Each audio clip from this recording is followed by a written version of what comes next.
Welcome to part 1 of my Linear Algebra Made Easy lecture series. Before we start linear algebra, I'd like to start off with the idea of sets, which are very important in linear algebra. Now think of a set as a list of elements, a list of objects, and those objects can be anything, and they don't have to be ordered. They can be ordered in some sets, but we will get onto that later.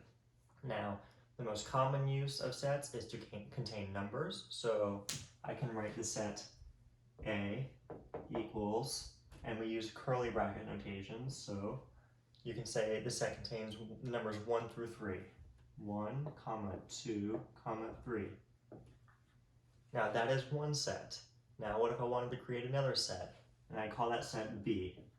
And B is equal to, let's say it's 3, 4, and 5. 3, 4, 5. Now, I can do operations on sets. I can combine them, and I can combine them in two ways. I can do what's called the union of two sets, which is written as A union, with like a big U, B.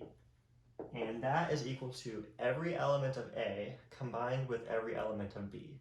Now, when we're combining elements of sets, we need to be careful, because if there are two elements that are the same, if there's an element in set A and an element in set B, like 3, well, we only write it once, because it only needs to show up once so that we know it's in a set. So A union B will be, well, everything in A, so 1, 2, and 3, 1, 2, 3, and then we already have 3 in our set A union B, so we don't need to show that in set B when we use set B, and then 4, 5.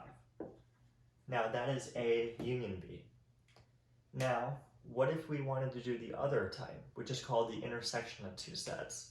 Now this is written as A intersect B, and it's just the union symbol turned upside down.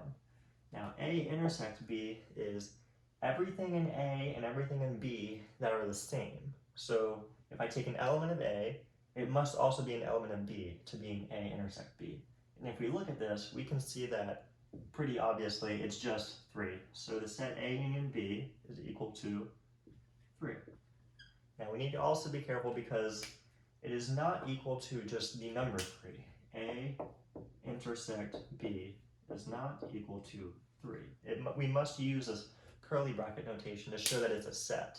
The intersect of two sets is not just an element, it is a set containing that element.